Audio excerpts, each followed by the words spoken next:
Here we go. Let's go, man. Let's go. Killer TV live from the streets. YouTube podcast series. Episode 1, season 2. This person right now I'm about to interview. Consistent. Consistent as hell. Puts in a lot of work. And if you're an independent artist and you want to know how to do it, you should probably come to this man. Because when I say he independent everything, for real, independent everything. So I'm proud to announce my first guest for season 2, Killer TV, live from the streets, YouTube podcast series, nobody. Then that boy Big V. Big V, man. What's going on, my brother? What's good, man? I appreciate you having me. First guest, season 2. It's an honor, man. Nah, honor. We about to get into it, like, for real. We about to get into it. That's what I'm here for, man. Yeah, man. New album. Being in God's vision. You drop so much music. It's a lot. I do a lot. Yes. Being in God's vision. Mm-hmm. Album of the year, by the way. He said it. Album of the year. Album of the year. Absolutely. First off, starting off, looking at the cover, got your mother on the cover. Like, first off, talk about the relationship between you and your mother. Oh, man. That's mom's, man. We tight. Just seen her before I came here. Little lunch, you know. I threw that picture right there on the cover for a lot of different reasons. Mainly just to show where I came from and where I am now. And then to show, the person who got me here. Mm-hmm. The person who gave me my name. The one who put me on this earth. Wanda Wilson. Used to be Wanda King. She married now, Wanda Wilson. You feel me? Yeah. I had to do it, man. I had to do it. That's why. That's another reason to make this project so special. It's the cover. It's what I'm talking about from beginning to end. She had a major part in everything. Everything, man. We extra tight. Extra tight. Word. Like, I listen to this project. Like, it's super honest. It's like super you. And I've got to know you, over the years. Yeah. So I know, like, the shit that you're saying in here is real. Right. From the relationship between you and your wife, situation with you and your kids, just your day-to-day grind. Right. Why was it so important to be so honest on this project? Me, I'm honest in my music, but I want to get deeper on this album. Just cause, as you grow, you got more other happier things to talk about. Right. I'm not out in the streets like I used to be no more. So I gotta, in order for my fan base to keep sticking with me, I have to keep giving them my life. Cause that's what got me here now.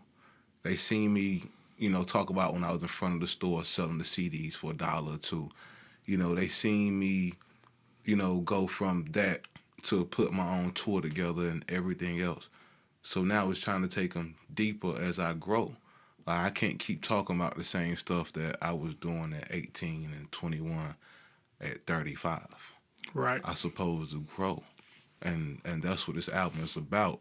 It's about the growth. I got to take you deeper into my everyday life, my everyday hustle. I'm still hustling, just in a different way. Right. The same rules still apply. Right. So I got to give the people, what they know me for, which is the realness, the honesty, But on the album, I just had to just take them a lot deeper than what I normally do. It's because that's the mood I was in. Right. I write what strikes me. So, and with that production from Sean Finesse. Shout out to Sean Finesse. Shout out to Sean Finesse, who produced the entire album, man. It just was natural. Just to speak everything and put it out there, man, for the people to soak it up. And especially, you know, being at the age we at, Right. it's a lot more people that can relate to what I'm saying, you know, the everyday person with a family. Okay. Before we talk about this album, let's talk about your upbringing and like how do you even fell in love with music and rapping and all that stuff? Like, Man, what like how did hip hop find you? man, I used to sit in front of the TV and just watch Rap City all day, like when I came home from school. And I would just be so fascinated with see, I'm old school. I grew up on like MC Light, people like that. So me watching the Cappuccino video with MC Light, you know, it was, I wanted to live that life. I wanted to drive around the Benz and be on TV and let alone just speaking your truth. Like, it was so, like, I always found hip hop or rap to be a space where you can talk about your life and be real, you know, and people will accept the bad stuff that you've done and then it can be okay because, hey, man, he's actually telling us that he messed up. Right. Like, this is, and I've been, once you speak your truth, you find so many people who've done it and can relate to it. So once I started seeing artists that did that, like the Wu-Tang Clan and, you know, the list goes on and on, I instantly gravitated to that since the 6th grade. Like, if you listen to, on my album Achievements, I talk about how I used to write my rhymes in art class and I failed art. You know, I can't draw. Still to this day, I can't draw. The art teacher is savage for failing. Man, he said, shout out to Mr. Grimes. He is for failing me. savage. Well, you know, I didn't even know you can fail an elective unless you miss too many days or something. I didn't either, but that shows you how terrible I was at it too. Like, I can't draw, man. But I created my own art, and that's the funny part about it. I feel art, now I created my own art. And it's great. From the music to the clothes, it's all great. People accept the art that you create, whether it be good art, bad art, abstract art. Like, you will be surprised at the many people that can gravitate to what you create, man. All right, let's as we talk about your upbringing,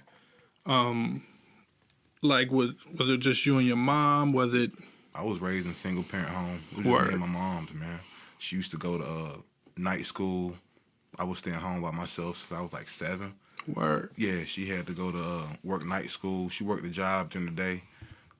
She would go to night school at night. She went to North Carolina Wesleyan. And I had to grow up and learn a lot fast. In Kingston, North Carolina, period, you grow up fast. Word. You grow up fast. You know, you learn a lot fast. You have to. So what's Kingston like? Like, I've been through there, but I ain't never really. Is it just that the same old small town vibe? Like, it's tough. Like, Kingston is tough. Like, it's tough growing up in Kingston, man. Like, violence, gangs, of everything, man. You name it. Like, you name it. It happens. You just gotta find a way to try to not let it happen to you, so to speak. But it's tough, man. Especially, you know, during the 90s and stuff like that. I'm pretty sure it's still tough now. I know it is, actually. But it's tough, man. But you got people like Jerry Stackhouse and Brandon Ingram and Reggie Bullock that come from there and they flourish to do big things, man. It's a tough environment, and it's a lot of, you know, single parent mothers, people without no fathers around, you know, typical tough town. word. Where everybody know everybody. Word. You know. With so much going on in the town, like, what was the first thing that was music the first thing you ever gravitated to? Basketball. Sports. Like, mom's kept me in sports. Shout out to the Salvation Army. Used to go to the Salvation Army after school program. Kept me out of a lot of trouble. Shout out to Fairfield too. Fairfield, that was a rec center. They kept me out of a lot of trouble. They kept a lot of people out of a lot of trouble, actually, man. Just playing sports, flag football, basketball definitely was what I gravitated to first. I love playing basketball, bro. Like, for real. So was it like, you know, as the years go by, like, was there somebody in the neighborhood or somebody that you seen rapping, or like how'd you make it to the mic? being in God's vision. Like it grabbed me. Like every time I used to watch Rap City, I used to want to memorize the rhymes and then coming up with my own stuff, and music it chose me.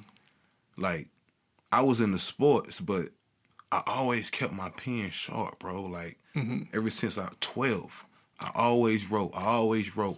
I never recorded nothing until I moved to Greensboro for college. That was around 18, 19. So I come in the studio, book bag full of So rhymes. why you didn't record nothing in high school? Was you like It wasn't no studios. no studios? It was if it was, I didn't personally know about them. Word. But it wasn't really no set wasn't no studio like this or how it's a million studios out there now. And Do you feel like you was ready to record in high school, if possible? Matter of fact, I take that back, man. We recorded some stuff in my man Stephon crib, but it was on the computer mic. You see what I'm saying? Like nobody had mics like this, like, and it was looking back, it was sounding trash. I probably was trash, right? You know what I'm saying?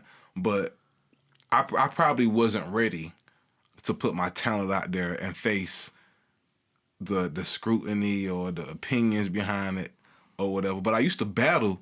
And that was our thing about it. We used to battle in the yard of the school. Yeah. So I always battled. Like I was never scared to get in the front of the crowd and do me. Like every chance I got, I would do that. Even at the lunch table, somebody bust a beat, I spit over it. You know what I'm saying? But I never recorded nothing. First rap name? It was trash, man. Come on. First rap name. Well, I think my first rap name might have been Wolverine. Whoa.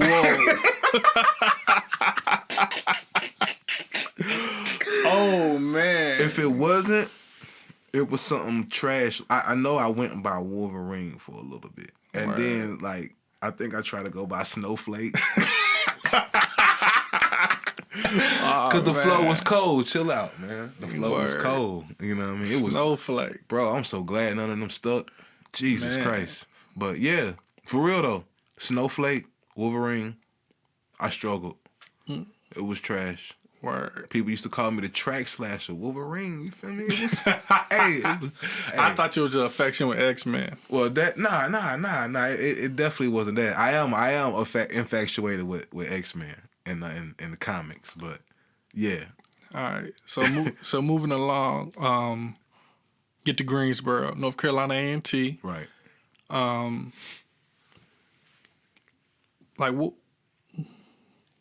why did you want to keep doing this music thing? Like, was college just like a tool to dare? Was you gonna finish, or you was like it was always gonna be music? Man, I love just doing music, but the thing was, I needed a way out of Kingston, and college was the way out. And I wanted to get a degree. I didn't get a degree. I spent 6 years at A&T, and you're not supposed to spend 6 years at a 4-year college. Right. And I still didn't finish. I dropped out, didn't get no degree. But I always was doing music. And the crazy part was when I recorded my first project, it was called Anxiety. It was like 10 tracks. And that's something that people deal with more, like more open now. Right. And that's crazy how long ago that was. Man, you know what I mean? Right, exactly. And I dropped it, and the campus went crazy. Word up. Like, man, I was going around passing it out, blank CD with nothing written on it in a sleeve. Where'd you record it at? We recorded at my homeboy Pat crib, who produced it, who also produced the 48 Hours project. Me and him been rocking for a long time. But he produced it. It's actually on Dat Piff now. Really? Yeah, it's on there. I'm gonna check it out. Check it out. I promise you, it's still fire. Like, people hit me up in my inbox to this day and say, yo, bro, I'm still bumping this Anxiety. Like, they asking me for part 2. No lie. Word. And we talking about, this was 01, 02. So, it being called Anxiety, was you dealing with something, like, truthfully, or no, just... it was what I was putting into the music. Word. Like, I felt like I was getting overlooked, and I thought I should have been bigger than I was, and I shouldn't have. Right, you just started. No. Right. But I knew I was dead nice. Right. And I feel like I could take on anybody. And I'm like, man, I'm going to put this Anxiety on tracks. And I just named it Anxiety. That's just what it was for me. Word. It was almost like therapeutic almost. So you drop it. handing out the CDs on campus. Absolutely. Like, tell me about the response. Like, man, listen, the responses was crazy. Like, I used to go in my man his dorm, and he was cutting hair in there. They would be playing it in a little barbershop next to the dorm. They're like, yo, V, this you? Bro, I need a copy. And I would just go to the room and just burn. I would walk around with at least 20 copies on me because I knew people wanted it. I would leave it on people's windshields. Like, I would hear people riding through the campus playing it. Like, me and my homeboy Rashad, like, he was like my Dame Dash at the time. He was like my mouthpiece. He was telling everybody, like, yo, y'all can't fuck with V. Y'all ain't heard of this anxiety shit. You need this anxiety shit. It's a classic. I wouldn't even do most of the talking. He would do all the talking. I would just hand out the CD. And people, man, bro, people loved it. Like, loved it. Like, actually, that was probably what people may probably remember by me the most, bro. Really? Especially, like, the older fans that'll hear this, they're gonna like, people sent me pictures of the old Anxiety CD, all scratched up. Like, yo, I still got it, bro. So it was never a cover? I never had a cover. Never did a cover to it. Even on that Piff, it don't got a cover. Right. It just say Anxiety. That's dope. Yeah, no cover. So I couldn't even afford to pay a cover, goddamn.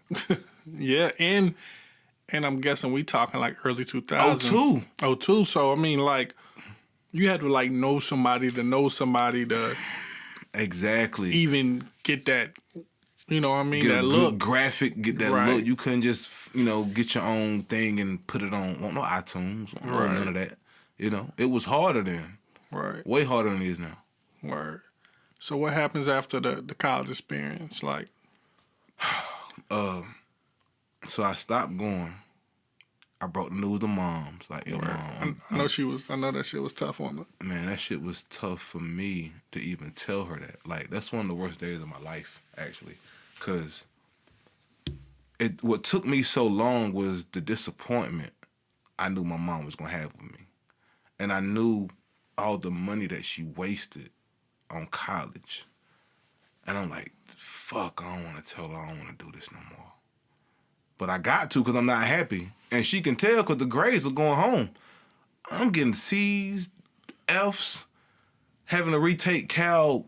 I took calculus at least twice. I took Cal 2 3 times. And on the third time in college, if you don't pass, you can't take it no more. Right. So that's when I was like, I can't do this no more.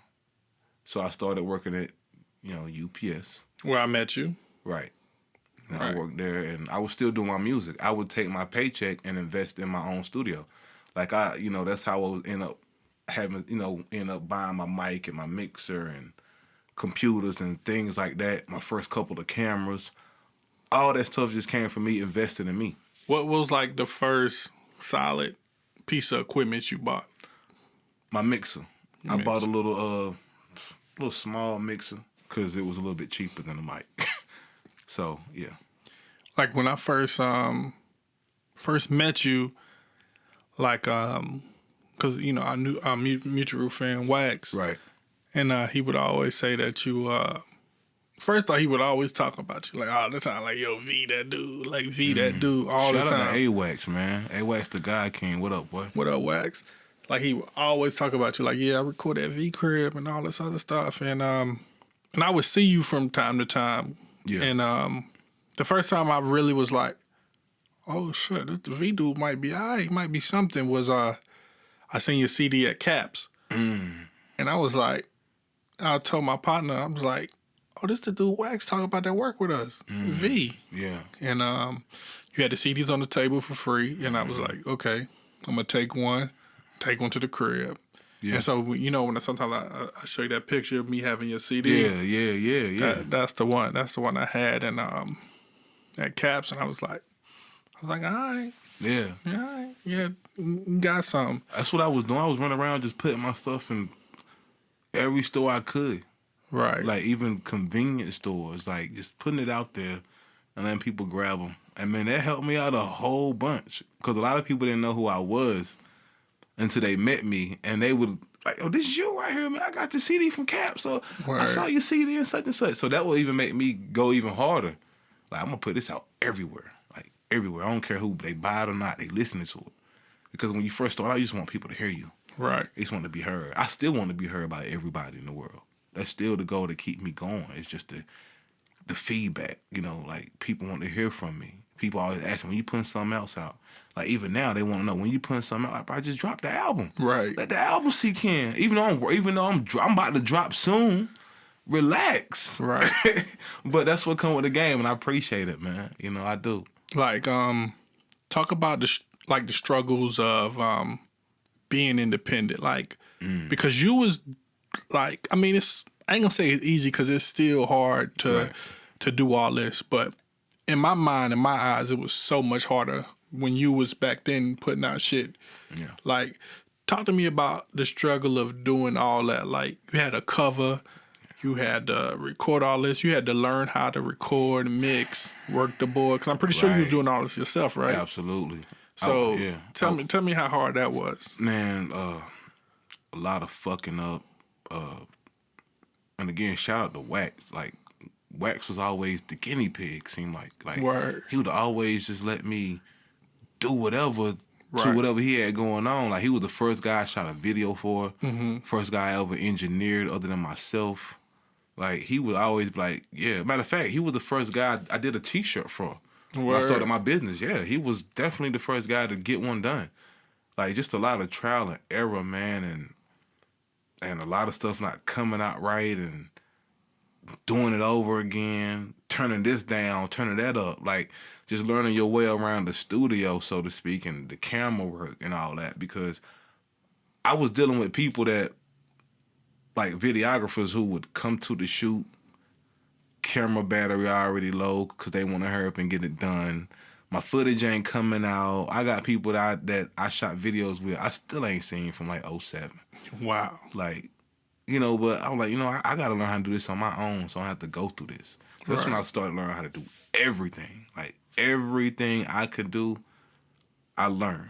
And still now, I'm still learning I'm still learning because, you don't never know everything about this business, and technology changed so much. Real fast. Everything. So you got to kind of try to keep up with it, man. But back then, it was just a lot harder because it wasn't a lot of YouTube. Right. You know, it wasn't all that. It wasn't, you know. Wasn't as many outlets for the independent people. Right. It wasn't. Like, it wasn't. Like, you had to be special to maybe have your music on iTunes then, because that's when iTunes was coming out. Right. Like, it wasn't a thing where you got with TuneCore now or somebody like that and you on.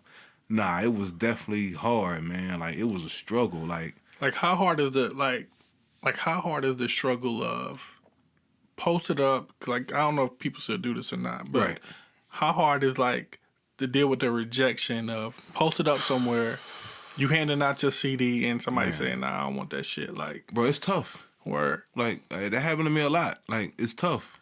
Like, you trying to, hey, excuse me.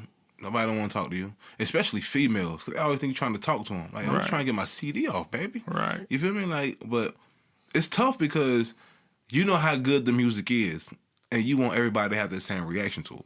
Right. But everybody don't listen to it the same. Like, all art ain't received the same way. Right. So the rejection part is tough because you like, man, maybe I should give up, maybe I shouldn't. But it always be people that, you know, even if 10 people tell you no, those 2 people that say yes will keep you going. Right. But it's tough because, you know, rejection is definitely part of the growing process, man. Right. I faced a lot of it, like a lot, man. Like, to people just not saying nothing, to people like, I don't want that shit. Right. You know what I mean? Or to people like, yeah, how much is it? And I buy one. Or, nah, man, I'm good, whatever it may be. But it's just part of the game. It's called paying your dues. Right. You gotta pay your dues, baby. Like, even now, the form of rejection to that magnitude is people not sharing your stuff, or people acting like they don't see your stuff, or nobody wants to come to your show, or things like that. Like, that's all part of the game, and you can't worry about that. You got to keep pushing and just cater to those who like your stuff. Just like, I don't like, it's a lot of artists that I don't like, but I had to learn that you can't listen to every artist with the same ear. Right. Like, you can't listen to Waka Flocka with an Eminem ear. Right. You just can't do it. You know, you gotta accept this artist for what he doing, what he brings to the game. I think your ears now is even harder, like, cause like growing up, I listened to everything. Like I Right. listened to everything. That's the dope thing about being in North Carolina because we're not really from the East. We're not Yeah. we just right Like the Middle East. like the Middle East, Middle right? East. And so we listen to everything. But now it's like it's super tough. Like I watched the interview today on Breakfast Club with the baby, and Yeah. I know he's like the next North Carolina dude that's kind of popping, but I just never gave it time of the day. But like watching the interview today, I was like, I'm gonna give it a little bit of time and effort. Well, But- see, that's what the game has changed that too, because now I feel like as an artist, you gotta do more than just rap. right, Like it's about showing your personality. Absolutely. Because somebody can be a trash artist and you know they trash, right. but you just saw one of their interviews and he seemed smart. He Right. seemed likable. That's what got me. seemed today. likable. He won me over. Like won I'm like, you over. I'm gonna go listen to the music. You're gonna go listen to the music. But Right. it's not like, what we grew up on where you drop a video and you just hope people gravitate to you. It's Right. more than just doing a video now. You gotta do your press. And how is he conducting himself in the press? Does he Right. act like an asshole in the press? Right. Or does he act like a likable guy? And somebody can be trash, but it's the knowledge that they drop and the knowledge that they give you and how they present themselves. You be like, yo, I'm gonna check them out. Like I just saw an interview with Offset. Right. I don't fuck with Offset. Right. I don't. But I saw an interview with him where he had some good things to say. Right. And I'm like, now, like, maybe I need to listen to, now I can listen to his music a little differently because I got a piece of who he is. Put a piece of what it is. That's what it is, man. Right. All right. What? How'd you come to the decision of? Cause like I said at the beginning of this interview, is Big V is Mr. Independent everything. Like when I say he does everything himself, he sells his own merch. He makes his own merch. You know, he has his clothing brand, Sky's Own Society. He shoots his own video. He's also a video photographer. He does his own music. But years later, you quit UPS. Yeah. What went into that thought process to say I'm gonna quit my full-time job with great benefits With great benefits. and say I'm gonna go into business for myself? It was just something I had been thinking about for a long time. Like Word. it wasn't nothing that I just did overnight. It was years in that making that decision. Like just me thinking about it while I'm at work. Like, man, I hate this job. Like I hated UPS. Like I didn't want to be there for the rest of my life. I didn't care about what benefits they gave and how great of the pay is the longer you be there. Like I knew it wasn't for me. I'm not knocking everybody else that's there and making a living off of it because, everybody ain't like me. But man, like while I was there, all I used to think about at night was, I need to be quitting this soon. Like I don't like this job. I don't want to be a truck driver. Like I don't want to sling packages my whole life. Fuck am I doing here? I'm just bridging the gap until somebody calls me and give me this deal. Because that's where my mind was at. Like, I'm just waiting on this deal. I'm just waiting on the deal. I'm just waiting on the deal. So I kept pushing my music, investing in me.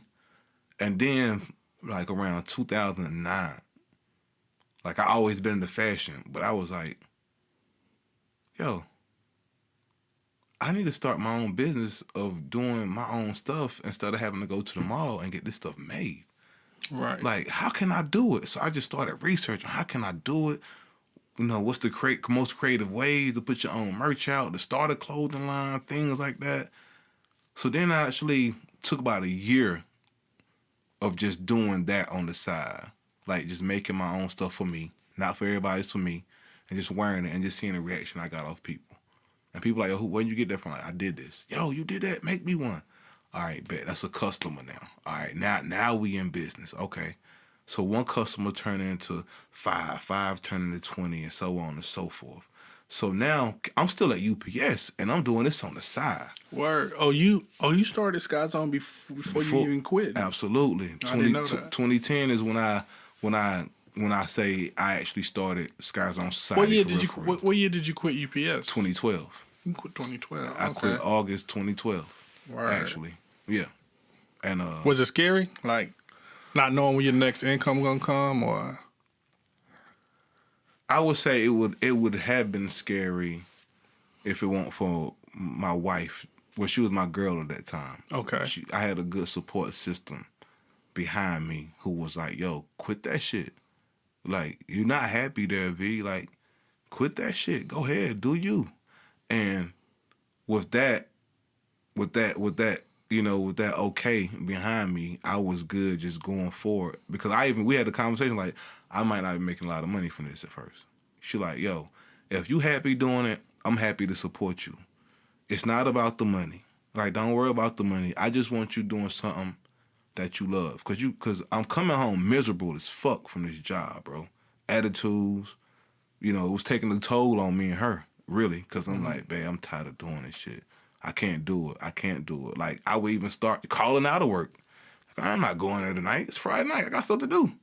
I'm good. No, I'm good. And also at this time, I'm still in the streets. I'm still doing what I'm doing in the streets. I'm taking my street money that I'm getting too and dumping it into my businesses. Buying new cameras, equipment, all kind of stuff. So I'm like, I got all my equipment now. I think I'm about to make the move. But the thing was, they kind of made the move for me.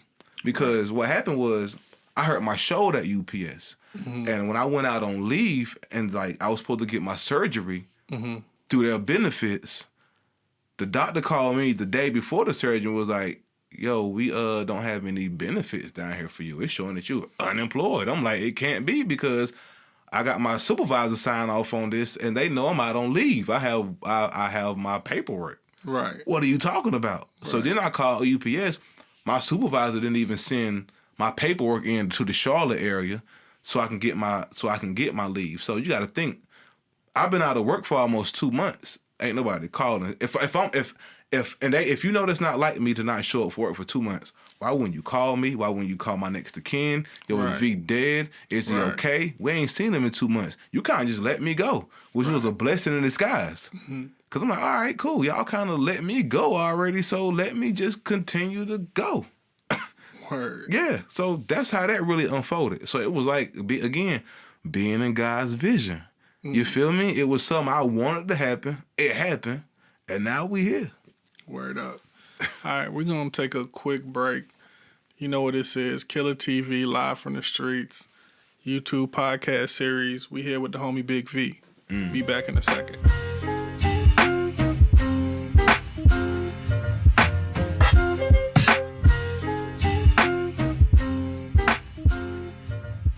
All right, we back. Killer TV, live from the streets. Season 2, episode 1. We with the homie Big V. Big V. Yes, sir. Now we gonna get into this album, man. Being in God's vision.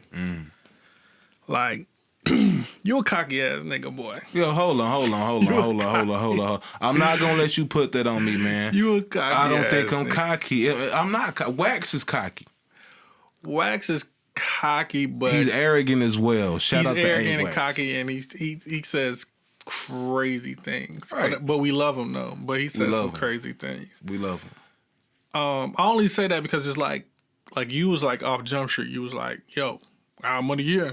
Told y'all since last year. Since last year. And you like, I knew you was working with my homeboy. Yeah. But shout out to Sean Finesse. But I'm like, it can't be that good. Like, you know what I mean? Like, so I listen and you go in there with just, open ears and, and just be, whatever happens. Right.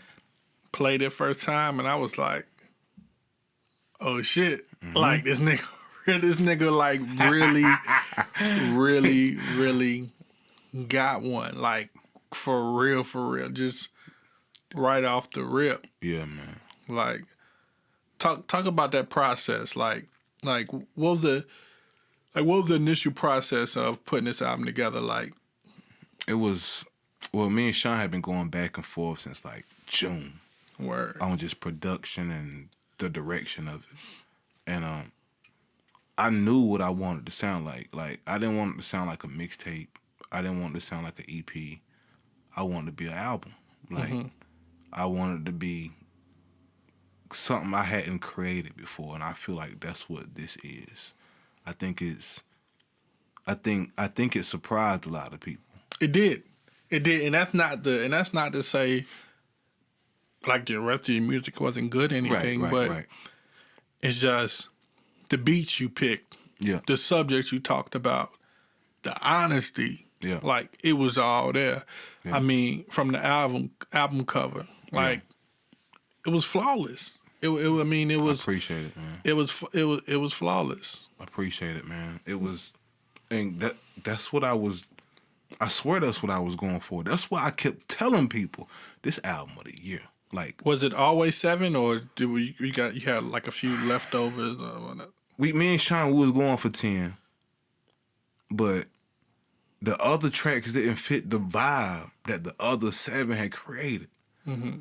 Like, because when I sent it to him, he said the same thing. He said, "Bro, I can't skip a track on this. Yeah, This is 5 mics. This is a classic, V." I said, "Bro, I've been telling you. Every time he sent me over a beat and I recorded, I said, bro, this album of the year." And he didn't even hear it till it was all done. I sent to him track 1 through 7. I said, "Sit down. Here go the album. Listen to it." Hit me back, was like, "Yo, this is crazy. I've been telling you for months.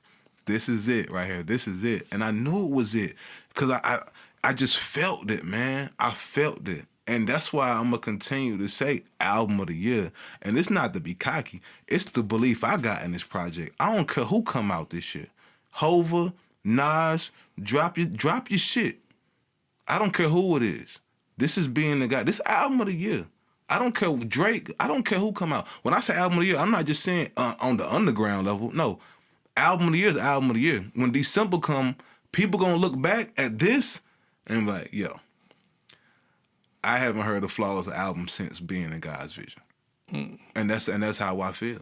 And if it's not album of the year, it's a contender. It's a contender, bro. Word.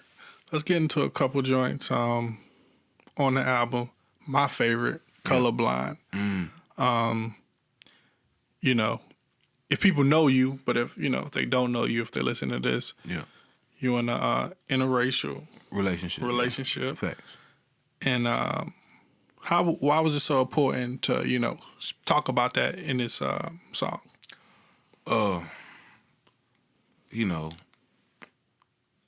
Just to for a few reasons, man. When I first started dating my wife back then, man, I caught a lot of shit for it. A lot of my exes hit me up.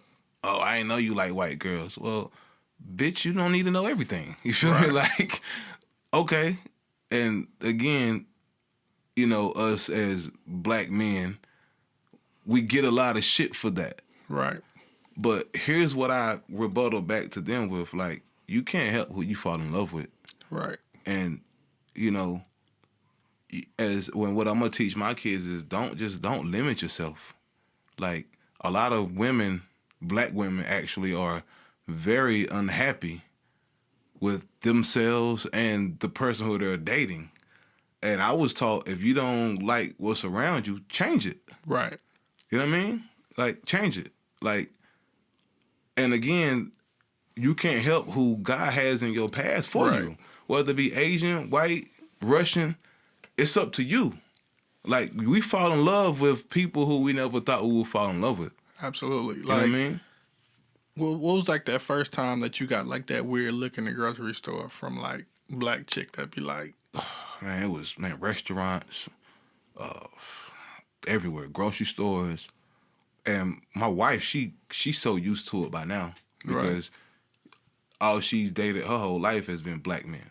Mm-hmm. So she used to it. So she overlook it. Me, wasn't so much used to it. Right. You know what I mean? But the thing is with me is, my mother also dated a white man before. And my mother, taught me, don't be racist. Don't be a racist. Don't limit yourself. Like, you don't know who God has for you. Right. So I like all women. I just so happy to marry a white girl. It could have been a Spanish broad. I mean, I've been with all kind of broads. But the woman I chose to have my children with is a white lady. Right. And the thing is, again, like with people, they put themselves in a box. I only date black girls. Okay, I mean, that's what you do. That's what you do. But don't question my happiness. Right. You feel me? Facts. Like, I'm not going to question your miserableness. Right. And so don't question my happiness. And you know, it was a lot. Like it was a lot. I still sense it. I just don't give a fuck no more. Like I stopped giving a fuck a long time ago about it. Like it's 2019, bro.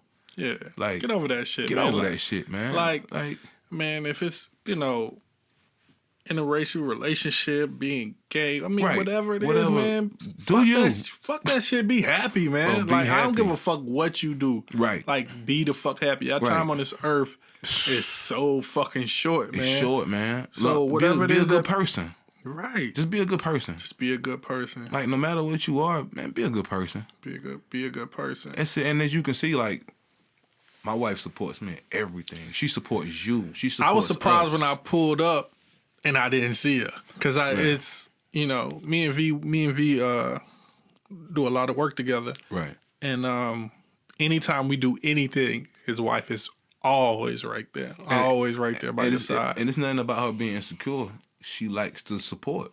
Right. She likes to be there. Like I love her being there. Was that surprising to you? Like, because I mean, we've talked off the record before, right, about you being in another relationship and she wasn't as supportive, right, and so was it surprising to you when your wife was so supportive? Man, very, still is, right, like very, bro. Like I've never had nobody to support me like that, like through going on the tours or just getting our footage for all the artists, not just my footage, but for all the artists.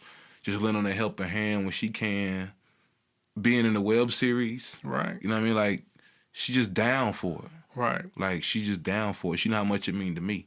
So, if it mean that much to me, she gonna try to have a hand in it. Word. You know what I mean? Another one of my favorites, Rain, featuring Sean Finesse. Talk about making that track.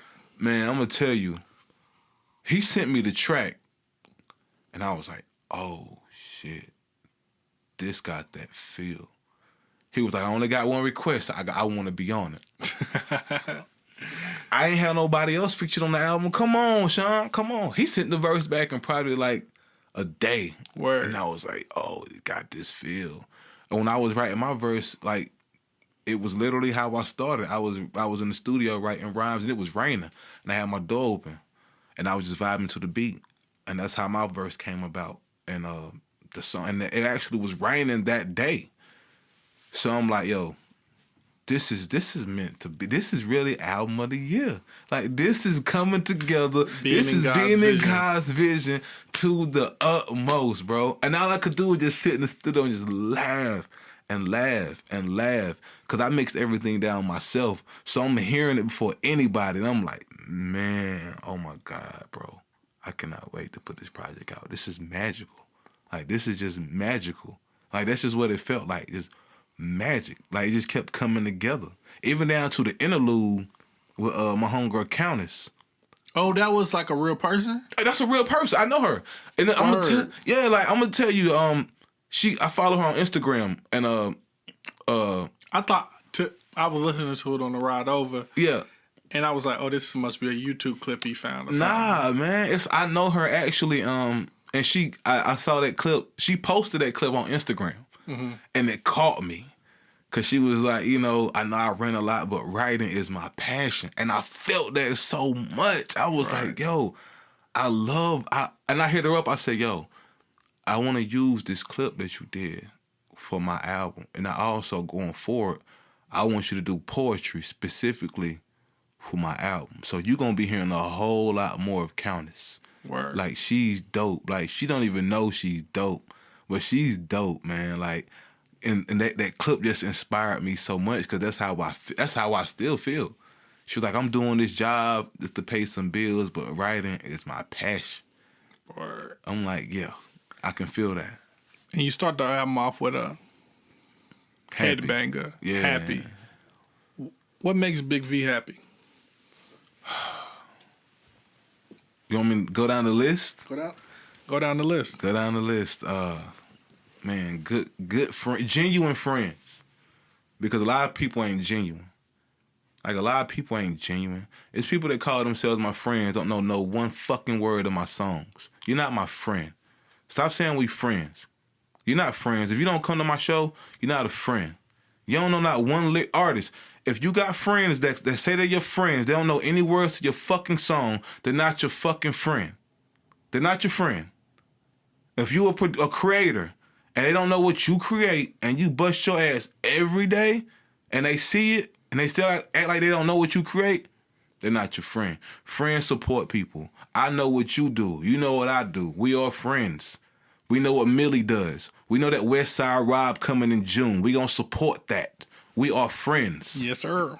We are friends. Genuine friends make me happy. Just to hit me up, not even on no music. Just say, yo, man, what you doing? That's good. Good friends make me happy. Weed makes me happy. Weed makes me happy. My wife makes me happy. Kids make me happy. Seeing small wins make me happy. The little smallest wins make me happy. Seeing my friends win make me happy. Success, man, that definitely makes me happy. Longevity. Still doing this from back then and seeing everybody else quit makes me happy. Because it lets me know that I'm here for a reason. Absolutely. Let's speak about one of those small wins. You just recently took over the full lease of your own printing shop. Like, you got your own shop where, you know what I mean? Facts. Like, his own, space that he's renting out in the building. Like, Yeah. like, speak about that small win and how big was that? How big was that for you to say, this is my own space. I own this by myself. Man, it was scary at first. Word. I'm not gonna lie. Shout out to my homeboy Key Raspberry Premium Denim. That's who I was sharing the space with. He hit me like December and was like, bro, I'm getting a new shop downtown Greensboro, not too far from the one we got now. And I was like, so what does that leave me? He was like, well, I'm going to see if you want to take it over. I can, introduce you to the leasing lady. And I'm like, oh, shit, man. I don't know if I'm going to be able to do that as well as other things I got going on. Like, now I'm talking about being responsible for not only my mortgage in my house, but the shop rent fully. So it was scary at first. But at the same time, it's what I've been praying for. Because I've been trying to get my own space, to have my own, all my stuff in there, all my clothes, everything I create from merchandise to whatever. I've been wanting my own spot to do that versus sharing it with somebody and just half of it is in there. So now that I have that, at first when I got it, it was scary. But, when I seen that this is what I've been asking for, I realized that, hey man, it's time to put your foot on the gas again and take on this responsibility. And I see more longevity in it with it just being my shop, because I can do a whole lot more that I was limited to before. And, my wife was excited. She was like, man, you've been praying for this. This is what you want. Meanwhile, I'm sitting on the bed like, yeah, but shit, this extra money got to be kicked out. I'm trying to get this 4K camera. I'm trying to do a lot. I'm trying to plan another tour. Damn, I don't know. But she was like, you can do it. Again, being supportive. Like, yo, you got it. You going to do it. This is your time. She was like, especially, it's in your price range. You didn't have to go over budget and do nothing all crazy that you couldn't handle. Like, yo, do it. So when it finally came to sign the lease, I was like, yo, this is what I want right here. And that definitely made me happy. And Key just actually got all his stuff out like this past Saturday. So I went in the shop, man, it was just all his stuff gone. I'm just sitting there like, damn. It's all me now. It's all you. So I'm gonna have an in-store real soon. Word. I'm gonna have an in-store. I'm in the process of printing up all the merch so everybody can come in there, cop the merch on spot, everything. Word. Like everything. Like, I'm happy about that now. Definitely. Dope. This past fall, I guess it was. Yeah. You just put together your own tour Yeah. independently. I'm telling y'all, he does everything himself. He doesn't wait for nobody. He Yeah. does everything himself. Talk about the experience of putting your own tour together and life on tour and how all that went. Man, the Rap Lines Matter tour was great. It took a lot of work, but shout out to the guys that participated: Millie, Advocate, AWAX, Beast Johnson. Man, them guys. Without those guys, it wouldn't have been possible. Right. Like they really helped me out. They came through. They promoted well. Like they did everything they could. I could ask of them.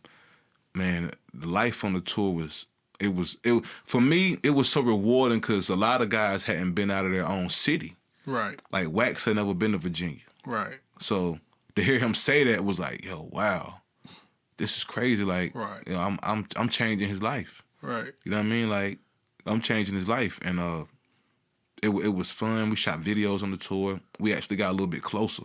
Right. You know, learned a lot about a lot of people. Learn how to move. Learn how not to move. And man, it was exciting.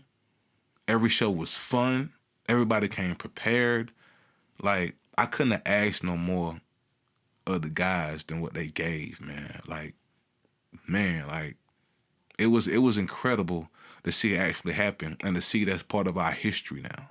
Yeah. Like, now all the guys is thinking on the whole new level. You see Advocate out here killing shit now. Like, Right. he's on the rampage. You see Millie with his whole rollout for Westside Rob. He on the rampage. He killing shit. You see Wax in the studio about to drop. Man, you see Beast and Sean Finesse cooking up some. Like, yo, bro, everybody is on their grind after the tour.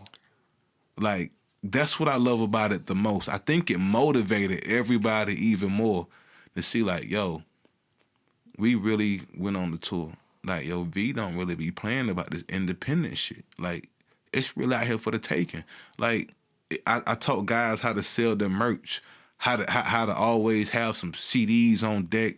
You know, I taught guys about art and what to say and what not to say, and, you know, and stuff to stress over and not what to stress over. And a lot of guys some of their eyes weren't open to all that. They had thought about it and was like, oh, this how I was supposed to do it? Okay. And they even tell me now, like, bro, I'm going to take a page out of your book and start just selling my CDs through me before I put them on the internet. Like, yo, you supposed to do that. Right. Do that. That's how you create loyal fans, loyal customers. And when you give people limited edition stuff, they want to shop with you more. Right. Because they like, yo, he might not ever put this out again. It's for a reasonable price. He only doing 35 of them or 50 of them. I want to be in that 50. So it was definitely exciting, man. It was more exciting to see the guys excited about it for me. Like, real quick, I think your best attribute, besides your music being dope, is being consistent. Like, since 2016, my nigga, you've been on, like, a rampage of just a 420 don't go by without you dropping some music. Facts. In the midst of that, like, just dropping, like, you know, your projects and all that. Like, and with me, like, just doing stuff like podcast and whatever else I'm trying to do, web series that you executive produced. Like, how do you stay? Short version, run out of time. Like, how do you stay so consistent? Like what it is that makes you want to stay so consistent? Because it blows my mind how consistent you is. For me, it's the legacy. Word. Like, when I die, I want people to play this shit back. I want people to be like, yo, V, I remember V doing this, or V taught me how to do this, or, man, you remember when V did this and he did this for us? Like, it's about the legacy, about leaving something behind. And if you quit now, that's when the opportunity gonna be there. And I fear that. I fear the moment I quit. I thought about quitting a long time ago. Right. Like, but I feel like the moment I quit, that's when somebody else gonna step in and take my opportunity. Like, I ain't gonna lie, like, I was kind of low-key tight when, you know, the baby got his deal. I'm gonna be honest with you. I was tight. I'm not saying he didn't deserve it. Shout out to the baby. Right. But I'm out here. Right. Like, I'm out here. I can tell you I'll outwork anybody in North Carolina or this world, period. It's the work ethic. It's the fear of the unknown. Even at 35, people like, yo, why you still doing this? I'm like, bro, why does rap have to be the only genre with an age limit? You see people doing rock and roll till they 70. You see people doing country music till they 80 and 90 years old. Nobody's questioning but Dolly Parton's age. Right. Nobody's questioning Garth Brooks' age. Why is hip-hop the only genre where we're supposed to tap out at a certain age? Why? Right. Why is that? Right. That's true. I'm not tapping out until God tells me to tap out. Exactly. In closing, where would you like to see Big V in like 5 years? Like me personally, I'm gonna be honest. I'm gonna be completely honest with you. I feel like with you, like you super dope, but I think like, you know what I mean. And I know your family dynamic because I deal with the same thing. Right. Like I feel like you should be in these people's faces more. Like you should be at CIAA. You should be at the NBA All-Star Weekend. And I know it's kind of hard because you got family and, you know what I mean, because family comes first, most importantly. Right. I just feel like you should be in these people's faces more. Like, even though I know you're a super established independent artist, Yeah. I think you still should do open mics and mingle with other artists. And you do mingle with other artists because that showcase you put on, Right. you bring a shit ton of artists out. Right. But I just wish I just wanted to see you and just, mingling more with, whatever, because you dope. Yeah. And you just need to be in more faces. I'm going to tell you what, though. I've tried, bro. Like, in the past, I've tried to deal with people with CIAA bookings and here and there, and they all didn't fuck with me. Word. So when I got on my independent shit, I'm like, fuck them. Like, I'm doing me. I'm going to go where I ain't wanted. That's why I be at A3C. You might catch me at South by Southwest. Because to me, I'm not trying to be funny, my talent bigger than CIAA. Right. My talent is bigger than a lot of these stages that they be trying to just stick me on. So that's just what it is. I love them, and I try, but it's only so much you can try to do without getting frustrated. Right. Where would you like to see yourself in 5 years? 5 years, man. Just more established as far as a videographer, like a bigger film company. Like, Word. it ain't for me. It's deeper than this music shit. Like, music is fun, but I'm looking past that at this point. I'm always still do music more than likely, but like the bread and butter for me is in the businesses. Like, even if my music not selling, these T-shirts is selling. Right. Even if my music not selling, and people don't respect the music, they respect me behind that camera. They don't even be knowing me. They don't even know I'm Spike V. Right. You know what I'm saying? Like, and that's the beauty of it. Independent everything. Everything. He does everything, y'all. So, yeah, man. Just more established. More established, man. Shout out to social media. Shout out whoever you want to shout out. Talk to him. Man, hey, listen, man. Y'all go get that Being in God's Vision album. First and foremost. On all platforms, man. From YouTube, iHeartRadio, whatever you're using, man. iTunes, Tidal, Spotify, all that. Shout out to everybody, man, that's independent and got a dream. All the creators, all genres. Keep creating, keep pushing, and just stay consistent. Consistency will get you where money can't get you. Trust me. And be respectful. Say thank you, say you're welcome. Respect will get you where money can't. Definitely remember that. And tell the people your social media. At Big V Sky Zone on Twitter, on Instagram, of course. Big V on Facebook. At Big V Sky Zone. Sky Zone Society. At Sky Zone Society on Instagram. At Spike V Photography on Instagram too. Hit me up. Let's build. I work with everybody. Everybody, literally. Let's do it. Word up. All right. It's Killer TV live from the streets. Killer TV. I gotta appreciate you coming through, my brother. You know what it is, man. I appreciate the platform, man. My first guest of season 2. We got to really sit down and build. I think people gonna really love this interview and really get to really know you and your struggle and everything you've been through. Shout out to Overtown Music, their studio. Overtone music. Shout out to Overtone. Overtone music, my bad. It's a dope studio too. It is. My man Chris in here. Shout out to my other podcast, Hookah Champs. Hookah Champs. Please tune in that Hookah Champs. Yes. Tune into the Hookah Champs as well. Good conversation on that. Yeah. Shout out to my boy Millie McJagger, AWAX, the whole team, man. Sean Finesse, everybody, man. Yes. Everybody from Greensboro to Raleigh. Yes. And the creators, man. You know, Killer TV Live from the Street. That's what I want to talk to, man. The creators and the innovators. And ain't nobody doing it better than Big V, man, because he does everything. You know what I mean? Create. Do your thing, man. Till next time, man, keep living your dream. Keep God first, and everything will work out. Peace and love, man. Peace, y'all.